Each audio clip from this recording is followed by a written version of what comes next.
Okay, All I'll right. put my Because headset I on. was You want recording. to start in the middle, and Adrian was recording. Okay. Okay. I got. No, I'm recording. I'm recording. Just for that. Cool. So we got some friends here talking about various gameplay topics. My name is Richard Terrell. I'm your host. I am also the host of Design Over Time. This is a daily video series in which we talk about design, and this time we're actually talking about design amongst friends. So for the most part, we're gonna just rock out with one particular topic, and hopefully we won't go too long, so this can be something of a regular feature. Joining me today, I have Mike and Adrian, two members of the design-oriented crew. And today, I think Adrian wanted to talk about... What did you want to talk about, Adrian? I wanted to talk about gameplay loops. You can say that with a lot more gusto. Sorry, I wanted to talk about gameplay loops. First things first is if you could define the term, because it isn't actually anything that you've written about, so I just want to make sure that we're all on the same page when we're talking about loops. Yeah, let's talk about loops, all right? This is a concept I first heard from a friend of mine who was, working as a game dev in San Francisco, and he brought it up, I think, after having read Reality is Broken by Jane McGonigal. If I'm not right on that, I'll just edit this out. But I think the concept was brought up in that book in particular, talking about some kind of loop structure in games. And I've heard before, I think from Halo developers at another GDC talk, that you have to work on your 40 seconds of fun and try to get your player into the basic core action, the basic loop of your game within 40 seconds and make that fun so that they can then repeat that throughout the rest of your gaming experience. And that's really important for hooking players. So this concept of loops is quite a dynamic one. It actually extends far outside of games and game design. So we're going to try to go and cover the topic from a very general sense and then narrow it down to a focus that really pertains to games. But as you might imagine, I think loops, I got a definition here from this book, GEB by Douglas Hofstadter. GED, which stands for Gödel, Escher, Bach. Those names are so hard to say back to back. Why did he do that to me? That's why it's GEB and not Gödel, Escher, Bach. We got, in general, the general idea of loops then is this. Perform some series of related steps over and over and abort the process when specific conditions are met. And he is essentially talking about programming, recursion, modularity, loops, and procedures. But that basic concept of what a loop is applies very well to what we're about to talk about. So essentially we're looking for, some kind of pattern, some kind of repeated series of steps, some kind of procedure there. And it has a beginning point and an end point, some kind of clear end point so that we're not just making loops out of nothing, right? So we're looking within whatever we're talking about. We're looking for structures. We're looking for repeated actions. And as far as games go, you're repeating actions all over the place. Games are always built up from a set of core actions because in games you can't do everything. So what limited things you can do, you are probably going to repeat them many times throughout the play experience. Okay. Now, one thing I wanted to ask is if there's a difference between gameplay loops and interplay loops. We got to get there. We haven't even touched on the loopiness part of it. Yeah, we should talk about loops in more detail. Just, specifically, when you said the 40 seconds of fun in Halo, but they were talking about, I guess, you got to think about the level design in Halo and the systems design from a perspective where you've got a player who is approaching a room that's got, or some kind of a room is a generic term, just basically a delineated space, like a space that has doors that lead into and out of it.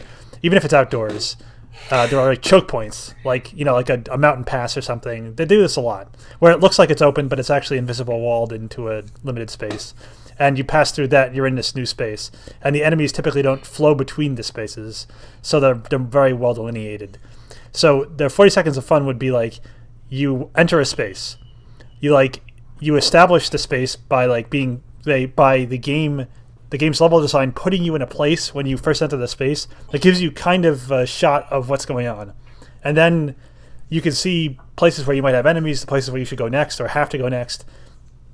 You can assess where the threats are in that environment, and then you can you don't do this consciously, but you mentally concoct a plan of attack and start implementing it, where like you go to certain places for cover and you shoot at certain enemies and you kill them, and then you take their weapon or whatever, and you sit in another place in cover and you see the next enemy and kill them.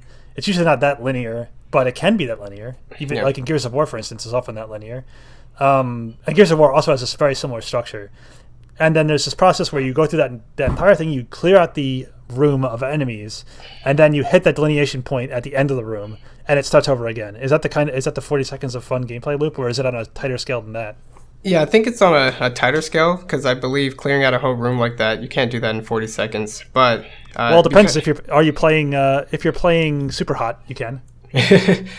if Halo environments with their sandboxy style gameplay usually spits you out into these more open areas, and they have these small little sections that you can take out. I think the 40-second loop would be a little bit more like, after you survey the area, you see a small area with a few enemies, and then the whole 40-second loop would be just taking out that area, and then you repeat that as you move through the area. Survey, assess, take out, move on. And maybe that's more of the smallest loop that you experience in Halo single player. Okay. So one question I have is if the concept of loops, if that can be more than 40 seconds, like if you have different size loops, because I can imagine that very same sort of procedure for a turn-based strategy game. Like, yes, oftentimes you're looking for repeated actions in context of a goal when you're talking about a game, and it can be a sub-goal or some kind of sub-mission. But I think the easiest example I like to throw out is in the original Mario Brothers, and just about every Mario Brothers since, you can find certain blocks that have multiple coins inside of it, and it is up to you, and the challenge is to get as many coins out of it as possible before the block hardens and turns into a solid block. That's a loop, right? You jump, and you jump, and jump, and jump, and jump, and jump, and stop jumping when you no longer get coins. It's a little small section of a repeated action that has a definite clear goal. It's defined by the timer that is set when you hit the block for the first time, and it ends when the block ends. Okay. And that is probably the smallest, most obvious loop that you can find in Mario Brothers. Okay. So, and then like and in Ninja Gaiden, or at least what I've seen you play of Ninja Gaiden. Okay. There are often screens that are pretty well delineated where enemies will spawn off of the screen, jump onto the screen, do something, and then fall off the map, either through a flaw in the ground, or they'll jump off some other way. Right. Or those are some dedicated enemies. Yeah. They are very dedicated, and there are a lot of them. Or they have an enemy pump that pumps them back up to the top. Yes. Not very thematically effective. Maybe it's actually a game about pumps. But so in Ninja Gaiden, it sets up this kind of natural looping thing that you see in a lot of the levels, where enemies appear and then do their thing and then disappear, and then they appear again and they do their thing and then disappear. And then you have to time your movement through that portion of the level to avoid the enemies or kill them while navigating the level elements and making it from left to right, typically, or from down to up. And that's another way of thinking about loops. It's like that kind of set piece of that enemy doing its thing happens in a timed rhythm. Yeah. And the player has to interact with it in a way that is mediated by the timings and rhythms of all of those enemies in those loops interacting with one another. And the gameplay loop, I guess you could say, for that, like even though the enemies are doing a looping activity, what the player cares about is a gameplay loop where they enter an area, they see the fixed patterns of enemies, maybe they watch it once or something. I'm sure there are plenty of players who are good enough without even having to watch it multiple times. They can like kind of see an enemy do something and they're like, okay, I'll just like run through here, jump over this bat, and then I'll like slide underneath this like area where an enemy's going to jump down, and then I can get out of this area. But you can sit there, you can assess the situation, you can see the enemies and their movements, you can kind of mentally chart them out, and then you can see the holes that are open, that are left open by those movements for you to move through, and then you can move through them if your physical skill is good enough. Yeah. And then if you fail, you'll die and try again, and you'll get back to that space, and you'll see the movements, and you'll be like, I recognize this, okay. I think there's another opening if I do it this other way, and then you try it that way, and then you might fail, and repeat this process multiple times. Or maybe you just do it the first time and you're great. But either way, that is a loop in itself. You have to. It's a trial and error loop to some extent. So let's be really clear when we use these terms. Let's talk about gameplay challenges that sort of repeat as having cycles. All right, it's easy enough to keep that clear from using loops to describe that. When we're talking about loops in general, we're looking for these repeated steps that have these goals in mind and have a termination point. And like you said, Mike, trial and error is sort of a recursive sort of process in which you do experiments, observe the results, and tweak your approach, and then continue to do experiments to sort of find your way through the challenge or extract some kind of knowledge that allows you to overcome it. So yes, we do patterns, we do loops, we cycle through steps all the time, both to learn and within the structure of video games, their challenges are often testing you to do the same kinds of actions in wider and wider contexts. Gameplay loops are entirely defined by the goals and sub-objectives that are found in the gameplay challenges, but otherwise recognizing that life itself and the way we interact with things has a lot of patterns and loops in it is somewhat of a side consideration. Yeah, and also there's like the difference between the trial and error loop of like you fail and you redo the same part of a level over and over again. That kind of a loop is, I think, at a different scale and in a different kind of context than a loop that we're trying to actually talk about, which is the loop of the game presenting you with challenges in an order that where you repeat application of certain skills to those challenges throughout the game, and with different variations applied to them, you can learn more about how the game works and be able to tackle even harder challenges that are more complex. Like that is the loop that we're talking about. We are not talking about the one where you die and you retry something, but that's also a loop by different description. Yeah. So Adrian, got any more questions before we move on? Right. So I just want to be clear about what a loop is. So let's take the Zoomers and Metroid. They're the spiny enemies that sort of crawl around platforms. So a loop there would be to align yourself with the Zoomer and then shoot them off. Yeah, that's actually not a bad example at all. It's actually pretty good. Metroid, the original at least, has a lot of cookie cutter hallways. The hallways and the platform arrangements there not only look the same, and even when the tile sets are different, the arrangements are the same, but even within a single corridor hallway, the same exact arrangement of steps is repeated. So the reason we can identify that as small section as being a loop is because we recognize the repetition. We recognize that from the physical arrangement of these level elements comes a certain functional consistency. So what you can do in one area should match the other because it's the same exact arrangement. And then from there, we recognize that overcoming these enemies and these obstacles is the sub goal. So certainly encountering this would be a loop, right? A loop that's repeated many times in Metroid on many corridors in many parts of the world. Right. So now here's my other question. In the original Metroid, there's an enemy called a Rio. It's an enemy that swoops down and then moves towards your position. So one way that this could be a loop is he swoops down, you sort of just hold still and fire shots as fast as you can, given the bullet limit per screen, and destroy him. But if you're too slow or you don't fire enough shots and he goes low enough to where you can't shoot him anymore,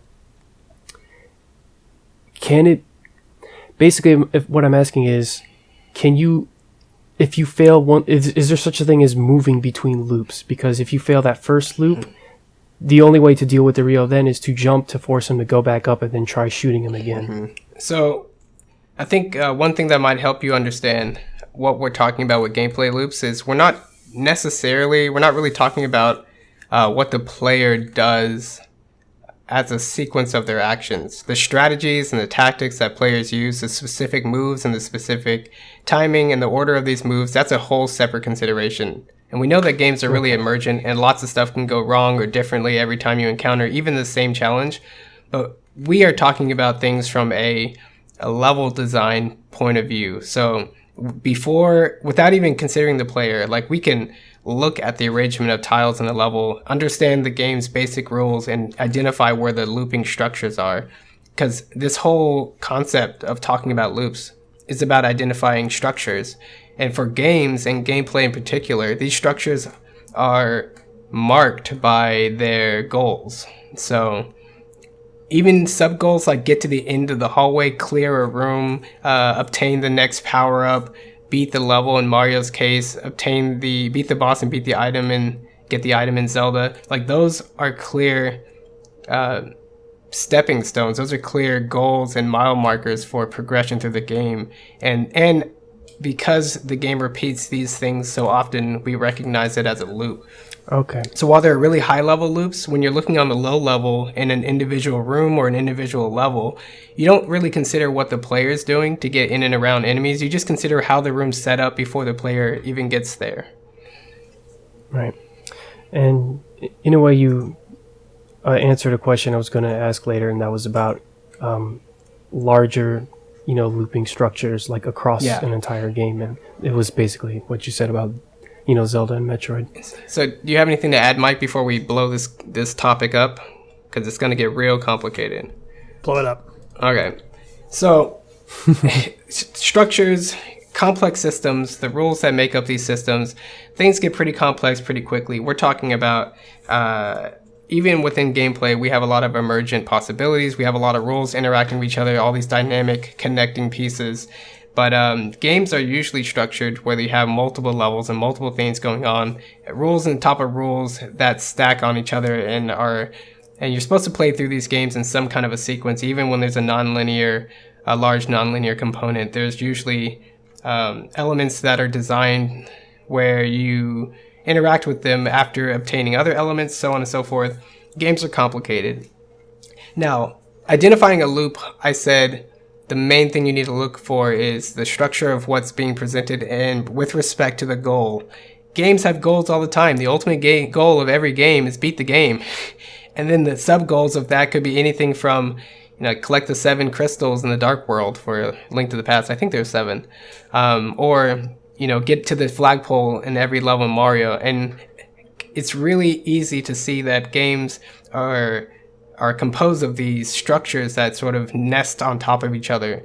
So taking the original Mario Brothers, for example, you play the level, you get to the end of the flag, that's a set thing.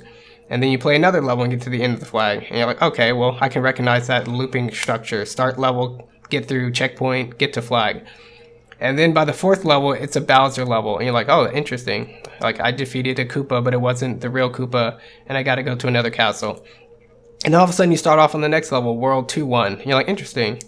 And then when you continue to play, you realize, oh, this whole game is set up in a series of levels that have 4 levels in each set, and the last level has a Bowser castle level each time. And then you realize, oh, this whole game is a set of those 4 worlds, or 8 worlds that you progress through in a progression. And then if you get through all 8, you beat the game. So on a very low level, we can talk about individual gameplay challenges that can fit on a screen. We can talk about looping and hitting a coin block over and over, or we can talk about the level and its structure. And then even on top of that, we can talk about the world structure. And on top of that, we can talk about the overall game loops and the progression therein. And you can think about that for games that aren't level designed too. You can think about that for Civilization, like Civilization 6 came out recently. And in that game, people are complaining because some sub-goals seem pretty unclear that lead you to victory conditions. So, for instance, the cultural victory, which I don't know really how it works even, and I studied the game a bit around the time it came out. And it's like there's some tourism number that goes up if you have more wonders and certain kinds of buildings. And it's very like, I'm not sure, just build more buildings and wonders, but those serve other purposes too. So you have the situation where it's like, you look at the game and you're like, I want to win. Okay, how do I win? Well, I can build a lot of buildings and wonders that have like a culture stat on them. Okay, that's something, but I'll get that anyway when I build buildings and wonders to achieve other things like military dominance. And I have a more clear picture mentally of what military dominance looks like and what the sub-goals look like. And you can see the loops in Civilization where it's like, okay, I have to build units to attack my neighbor. Okay, I've defeated my neighbor. Now I have to assess other threats that are available, other neighbors or further away civs that I might be able to attack now, or that I might want to defend from and try a different approach. Like, instead of spending my production on military units, I could spend it on wonders and try to make my cities more productive so I can snowball faster. And you build up these sub-goals and these little loops where you're thinking about, production for each city. Like, you could even think of that, just deciding the production for a city is as a loop in itself. You decide production, you wait for it to finish, it finishes, you decide the next production, and all the loops of your 5 or 6 cities or more going through these production rackets kind of interlay with one another, producing this rich tapestry of like variances in your military power and how much production and gold you have, and then all those things feed into other systems like your ability to build wonders, your ability to do diplomatic actions, your ability to buy things that can also get you towards those goals. And it's a very rich, interconnected series of loops that the player internalizes quickly and then can harness towards the bigger overlying victory conditions, which are, dominance and cultural victory and, there used to be diplomatic victory, it's not in Civ 6. And there are a few other science victory and score and getting a higher score. So without having those smaller loops, it becomes... those smaller loops being very clear in Civilization 6 makes it easy in most circumstances for you to, like, build a plan to reach the victory condition, which is the equivalent of beating a game for a strategy game. And through the clarity of those loops, you have an interesting gameplay experience that like millions of people love and will play for hundreds of hours. Oh, speaking of strategy games, okay, I got a little story to share. All right. So, Advanced Wars is my favorite strategy series of all time. I don't play too much strategy. Played a little bit of StarCraft, Brood War, and I also played other weird strategy games that have popped up. But I really like Advanced Wars. I played all 4 games. And, good old games criticism. One thing that I learned, and the language that was given to me by reading reviews or people talking about Advanced Wars in general, they're like, oh man, this game is so addictive. And I'm like, huh. And they're like, it's one of those, you gotta play another turn game, like just one more turn game. They often describe Civilization the same way. But I'm like, oh, that's interesting, an addictive quality to a game, blah, blah, blah. Years go by, and I play a few other strategy games, right? I play, friend of the show, he made a board game, and his name's Sean, and he sent me a copy to test, and I played it. And one of the things that I found so hard to deal with this board game is that every turn I sat there trying to calculate what my moves did, and not necessarily trying to figure out the best move, but just trying to figure out in a very general sense what the consequences of my action were going to be. And it was like a really stressful, really frustrating situation. I was constantly going back and forth looking at the rules and going like, I don't know. And it really felt paralyzing. You've probably heard of analysis paralysis, and stuff like that kind of happens when your mental load gets overwhelmed, or the game's presentation, feedback, and all that isn't sort of tuned for humans to enjoy. But one thing that I realized after playing that game, and then I played Skulls of the Shogun, right? And that's a game I feel like that's somewhere in between Advanced Wars and this board game that I played. And Skulls of the Shogun, was created by 17-bit, and the designers are fans of Advanced Wars, but they wanted to do something a little different.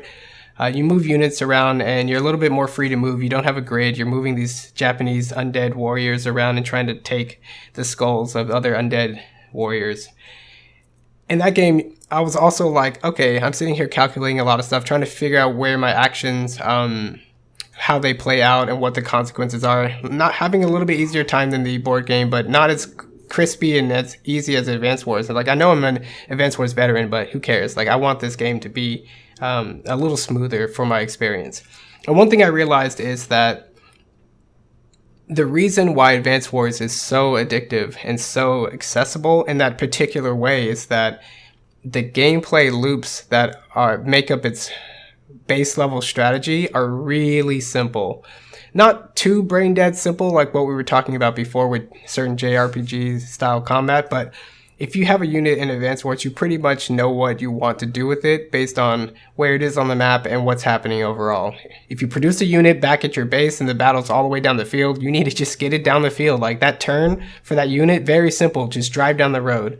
If you have a unit that's capturing a building and it's halfway done, well, like obviously you're going to finish capturing that building on the next turn. And it seems like every unit with its particular function, its particular role, and how it's designed, you can so easily figure out what you want to do with it that turn. And for the most part, concentrate all your heavy thoughts and calculations on the battlefront. But everything behind the battlefront, you're just like, do very small tasks that are easy to both recognize and to execute. So if every unit in Advanced Wars is a loop that's easy to understand, then now we can kind of talk about how loops and cognition go together. Like, what is it about a loop that makes learning about things and playing video games and understanding what's going on so clear, right? Like, what role does a loop play in our ability to understand the world in general? Okay. Earlier, I wrote about loops and patterns and loops and learning, because a lot of the ways we learn is through patterns. And I think one of the ways loops help is setting that predictability for... I was on a roll and then I'm tripping over myself. Yeah. So loops and patterns. So the nature of learning and what we call learning is actually being able to either replicate or finish a pattern. Anything that you can do. So what you do is you say, here's a pattern in the world that I want to replicate. Let's say you could make it really simple, like you're learning to play basketball. You see somebody shoot the basketball, it goes through the hoop, and you recognize that as being a good thing you want to do, because that's the goal of the game, kind of. So you're like, okay, let me learn how to do that. So how do you learn how to do that? Well, you got to try and put a basketball in a hoop. But how do you put a basketball in a hoop? Well, you have to try and replicate that pattern of bodily movements to do it. And that pattern itself is something that you have to use your body and experiment and try different things and try to mirror this other person as much as possible so you can get it down and make the ball go where you want to go. And that means putting it through the hoop. So it's like this loop of, okay, I tried something, it didn't work, let me try again. Oh, let me look at how they're doing it again. Okay, let me try it again. And trying to mirror a pattern into your own body and map it to your mental map of your own body and build it into all of your muscles so they can fire and interact in the correct way to do this thing. That's one way of thinking about loops and patterns. Another way, the more intellectualized way, so like let's say if you're learning how to play Smash 4 or whatever hot new action game Richard's playing these days, let's say Rhythm Heaven, for instance. What? Not really Rhythm Heaven. That was just a joke. But no one plays Rhythm Heaven. But you see an action game and you're like, oh, okay, I see. There's a pattern to how enemies behave, and you watch it multiple times, a loop, and you know what it is. And then because you've pressed your buttons on your controller and you've seen what your character can do, and you've seen the patterns in those and the loops that are built in, where like, oh, okay, so if I press square, it triggers an attack that takes a while to start up, and then it can deal damage, and then it takes a little bit to recover, and then I can press square again and do it again. Like then you notice all those little loops that you can make happen, and then you're weaving the loops together to achieve a desired result. And every single time you do it, you're learning more of the details and you're building into muscle memory. So when you see an enemy do a certain thing, you react with the right reaction immediately. You've finished this pattern that you've kind of concocted mentally, and your ability to execute that pattern is like what loops are about. Your ability is honing your ability to execute those patterns and execute as fast as you can, and do it smoothly and cleanly, and account for variations that might come up. Now, in the more intellectual realm, you could think of it as like learning a language. When you learn a language, you're learning to say words in response to other words and to do actions in response to words. And all the words are is just a pattern of sounds. So you're hearing a pattern of sounds over and over again, like when you're a kid growing up. Right. You hear a pattern of sounds over and over again, and if you do the wrong thing, they make negative sounds. And you're like, oh, I guess that wasn't right. But when you do the right thing, they make positive sounds in reaction. Maybe they touch you in nice ways or whatever, like give you a hug, or they lift you up, or they coo at you, and you're like, oh, I like that. That felt good. Like a very visceral thing, because you're a child and you don't have any complex mental problems that need to be resolved by psychologists yet, in terms of interpreting your environment. So you get into these loops where people tell you things, and then you try and please them by having the correct reaction. And in the end, that loop writ large is the story of language and how language works. It's all about managing other people's visceral reactions and making them do what you want. Establishing a pattern with language which they then implement with their body to do actions. And so it's all about replicating and varying patterns and translating patterns from one realm, like the abstract realm of language, into another realm, like the realm of bodily function and moving things and putting things in places, in order to get certain visceral reactions out of yourself and other people and the world around you. Yeah, I think as you were going through that, I learned what it was that I was thinking of, and it's basically chunking, because patterns are easy to chunk to where you can store something relatively complex into something, simple, and overloading your short-term memory. So I think chunking and patterns is what I was getting at. Yeah, chunking is just to add some context to chunking. You could articulate, or you could define chunking as layering patterns on top of one another. So like taking a bunch of loops and putting them together into one loop group that then you can call on and execute like seamlessly, because you've put it all together into one working little Swiss watch that just ticks out its individual parts reliably. And you can do that. And then you can call upon that in varying scenarios to like do different things with it that are really cool and make and achieve the appreciation of all of your family and friends. All right. So Rhythm Heaven, music in general is made of loops when you think about it, and using those loops to set verses and sort of change things as it goes along. Yeah, music is all about looping and elaboration. And a lot of times the loops are so subtle that you have trouble realizing that they're there, but it'll get pulled out of you that they're there because you'll have an emotional reaction to it. And you don't have an emotional reaction to something that is unpredictable. Well, you do have an emotional reaction to something that's unpredictable and jarring, but it's not necessarily the emotional reaction that musicians are looking for most of the time. Right.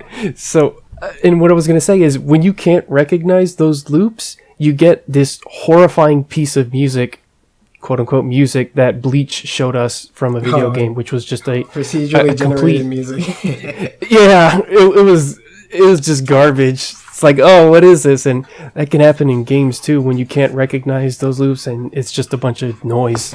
All right, guys. So, I asked a simple question, and you guys gave me the best answer possible. So, allow me to tie a bow around this, because that was the perfect answer. I think when you really think about it, your ability to delineate and understand what things are in the world, your ability to recognize things outside of yourself, and the fact that those things are consistent. You leave a table there, you come back to it, it's still a table. That all involves recognizing certain consistent patterns in the way you observe, the way things sound, the way things look. That's just really a basic thing about perception. But even beyond that, when you're learning language, you form loops around patterns of sound, and you attach meaning to them via association, and you figure out a lot of that by comparing a word and its concept to other words, right? And you figure out what things are by what they're not.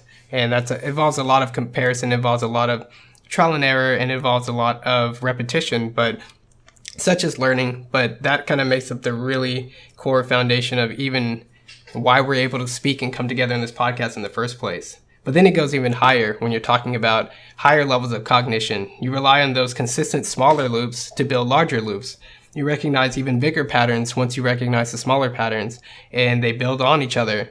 And it would seem that the idea of a concept in and of itself is a certain structure, a certain pattern, a certain combination of nested or interconnected loops.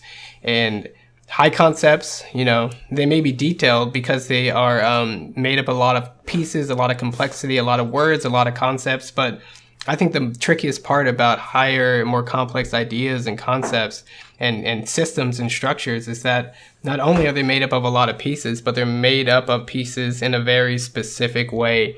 And that structure, understanding what pieces inside of a system are separate from each other, understanding how they interrelate, understanding how they stack. That is the true test. That's like what the real thing you're learning. That's the real hard part about even understanding game systems, right? We have the Descartes wheel. We look at it, there's a bunch of colors, and some people are like, oh, well, I don't think you need that many categories. I'm like, I don't know why you would think that. But, these categories, each and of themselves, are useful, right? When you want to talk about this, it's a very specific thing. And the reason why I feel like each category is distinct is because when you're identifying these parts in games, you realize that, whenever I'm talking about level design, difficulty design is a side consideration.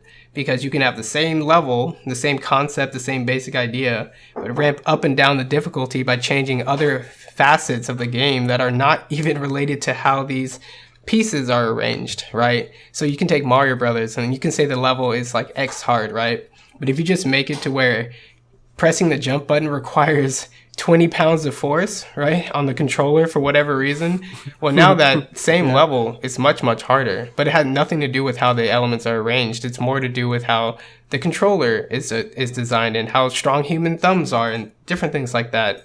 So the more you realize that these parts are independent, the more you realize, the more their connections and the subtle ways they can affect each other become more and more clear.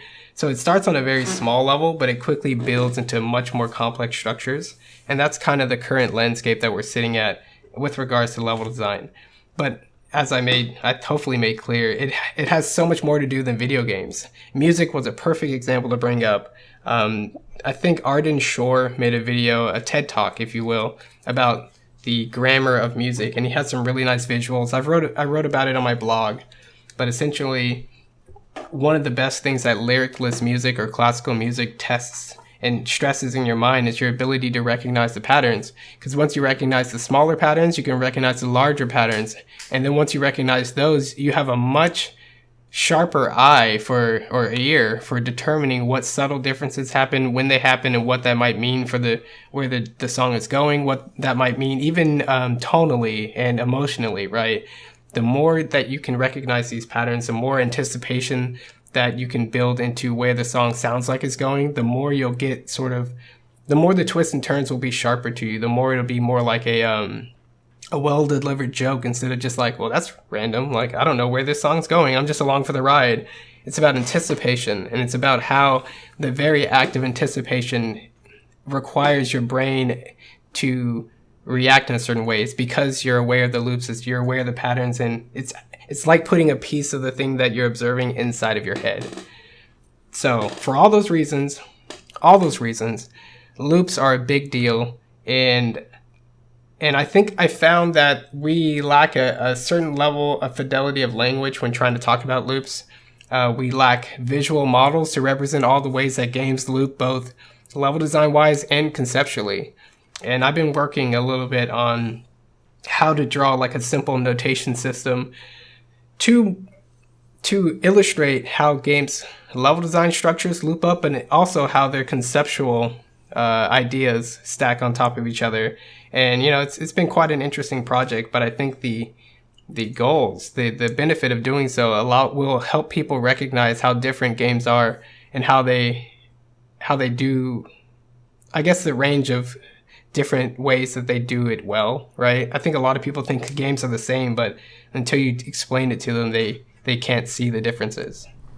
And it's really loops and patterns all the way up and down if you look at it.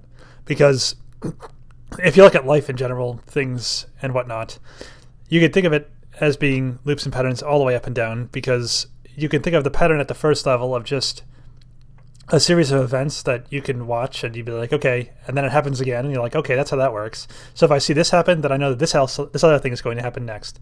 But then you could say, oh, but now I've watched a bunch of different patterns. Like I've watched the enemy animations for all the enemies in the first 3 levels of Mario Brothers.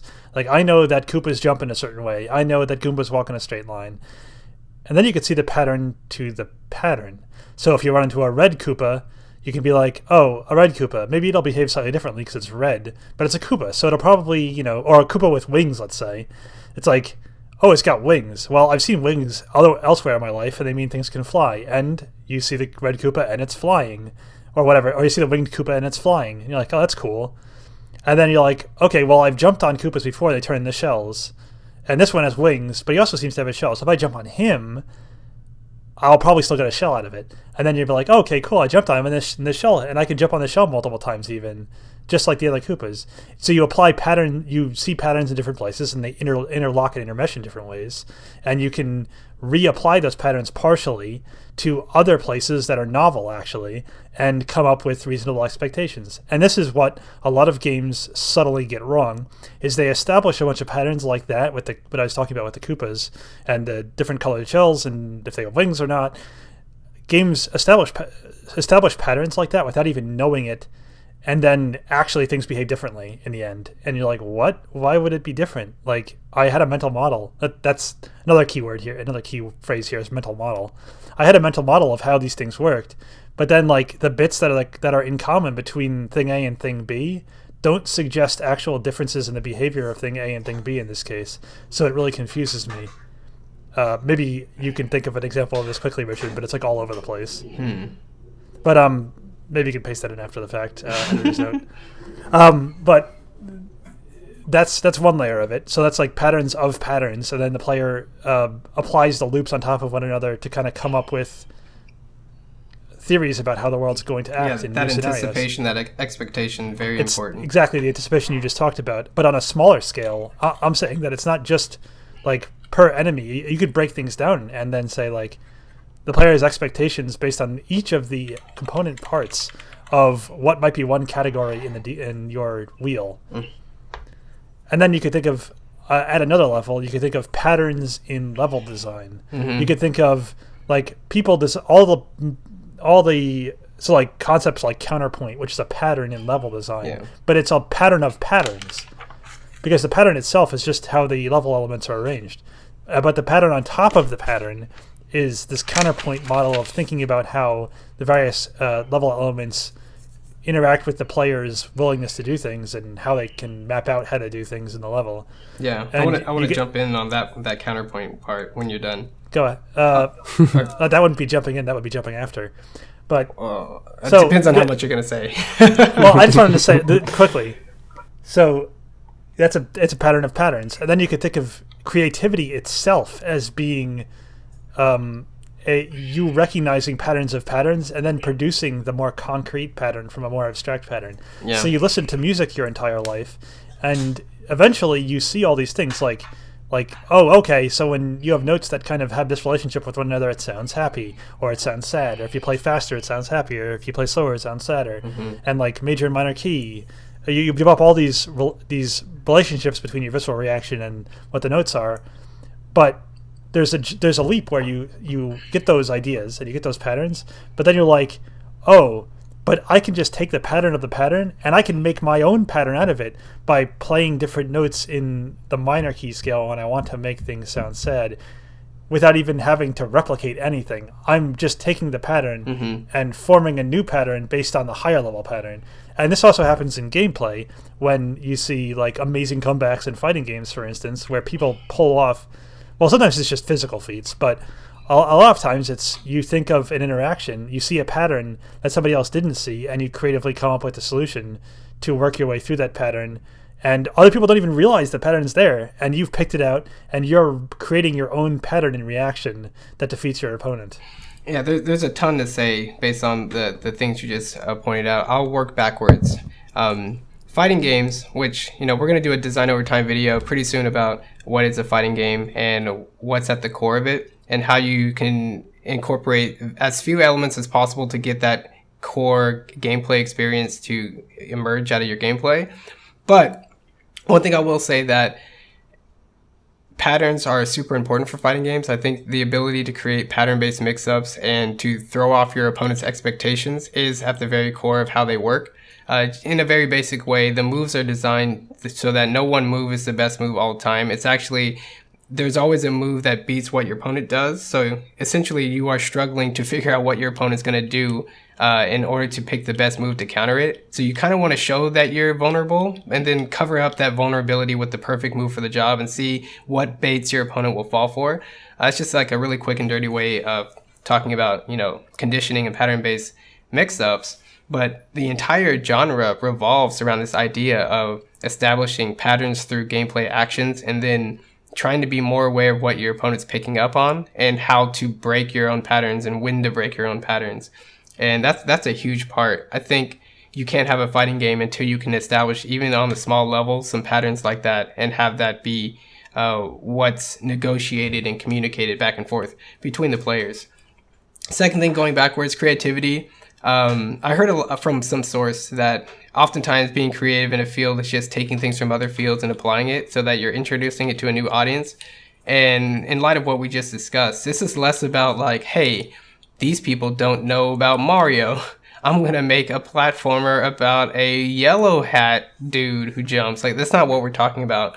We're talking about when you are so immersed, so you look deeply into other things, other structures, other experiences so deeply that you understand the pattern and you're like, hey, these patterns have a certain shape, they have a certain feel to it. I think one thing that we can take from this conversation of loops is loops are an abstract way of understanding just about anything that's like consistent or systemic.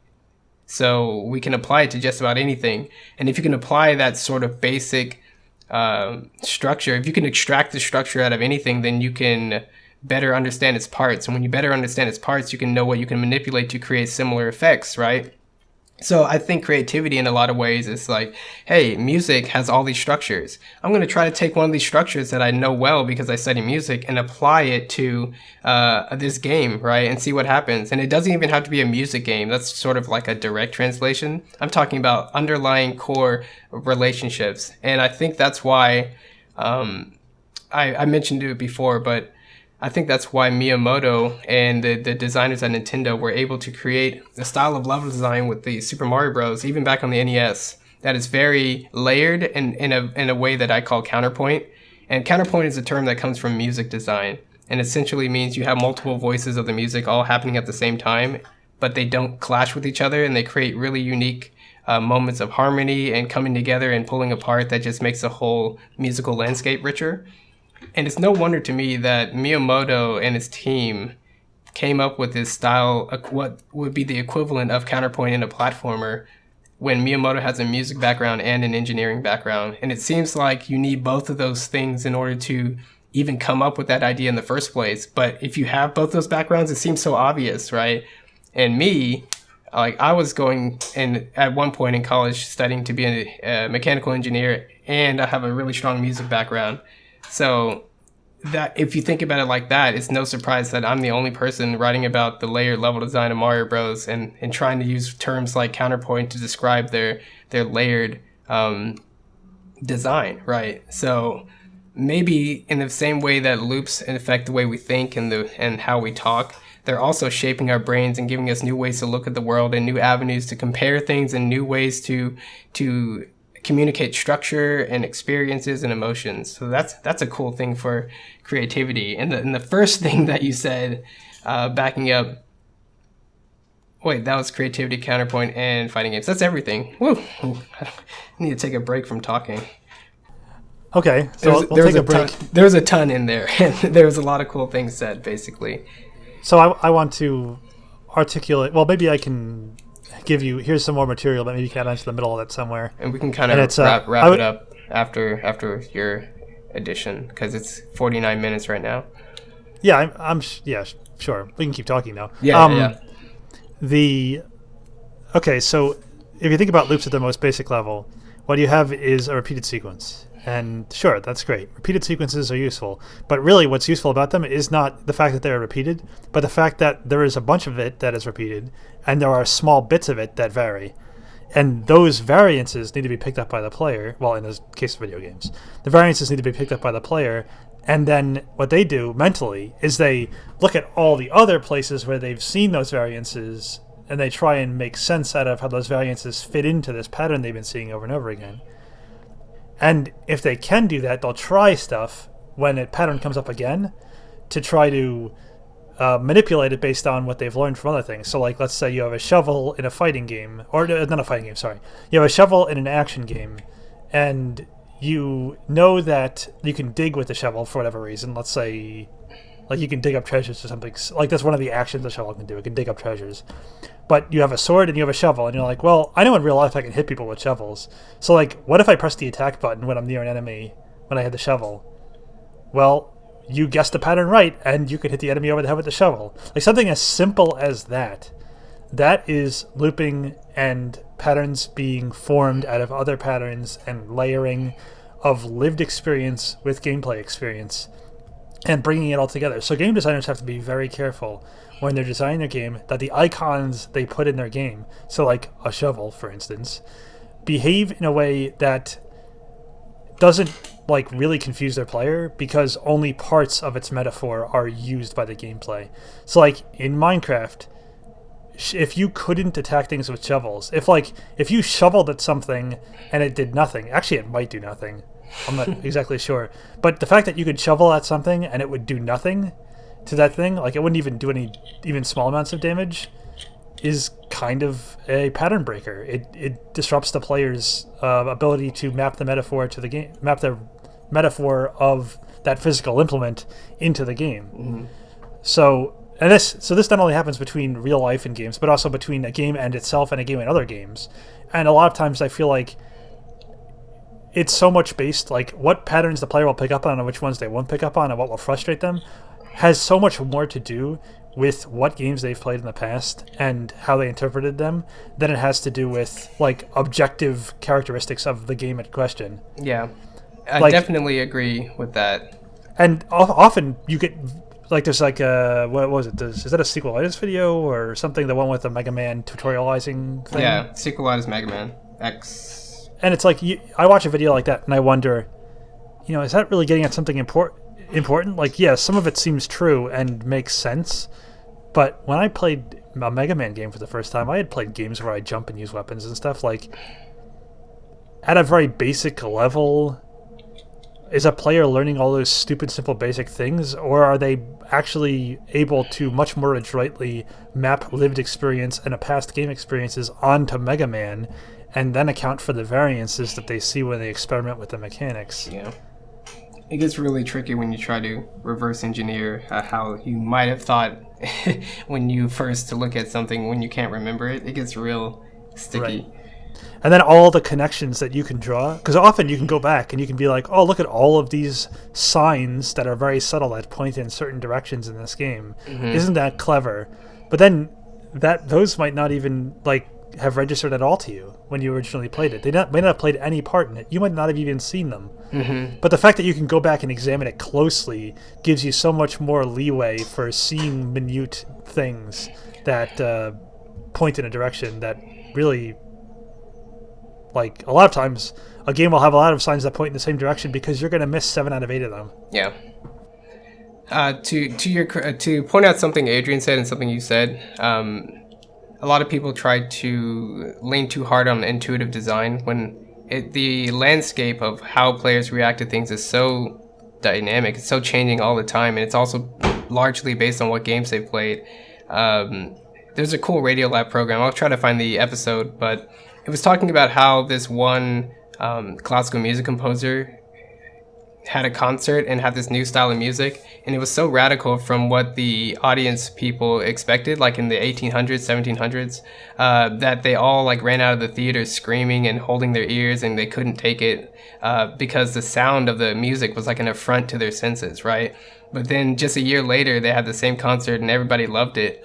And kind of like what Adrian's saying, your ability to both recognize what something is hinges on your ability to recognize the patterns, and you can't even enjoy what it's doing or even hear what it's doing or see what it's doing until you have a lot of those underlying basic loops like rehearsed. And in a large way, what you think and what you recognize shapes how you see the world. And to get such a different reaction from the audience as screaming, running out of the theater versus standing ovation is like a really clear example of how important recognizing patterns and understanding how important understanding is, right? Yeah, another lens for looking at this is just the concept of familiarity. Yeah. Like, so much of what we enjoy about things it is the way in which it is familiar, and the fact that most of it's familiar and then small parts are different. It's like how people complain about sequels in video games all the time. Like, they didn't really do anything groundbreaking and new. They're just making Call of Duty 17. That's really upsetting. But in reality, what makes a game that people will enjoy is, to a large extent, taking a lot of elements they're familiar with and then setting a few contrasting varying elements within that network. Yeah. And that's like all it is. And that's very fundamental. Like, you very easily all the time overlook just how many things you can like subconsciously pull in when you're playing a game, and like all of the other references you can draw upon mentally to make sense of what the game is telling you. There's like so much stuff in every single game, and that's all familiarity. There's nothing else to it. It's just that you've played other games that have these patterns and they're repeating again, and they're familiar, and it's comforting, while at the same time giving you a quite sophisticated baseline to start your variations from as a designer. Any final words, Adrian? It would mostly just be backing up Mike on people's reactions to sequels. But so I don't know if you want to hear that. Okay, yeah, I guess we'll just wrap it up. So that was our really cool sort of ground level introduction to loops, and talking about why they're important, how they work, and how widespread applying that concept can be to other art forms and other areas of life. Hope you've enjoyed. This has been your episode of Design Over Time. And if you have any questions, again, any comments, you can get to us on Twitter at DesignOriented, or you can leave your comments down on the YouTube and I'll read them all and get back to you. No big deal. And we will see you guys next week with another episode of Design Over Time. Say bye, everybody. Bye. Play Rhythm Heaven. Bye.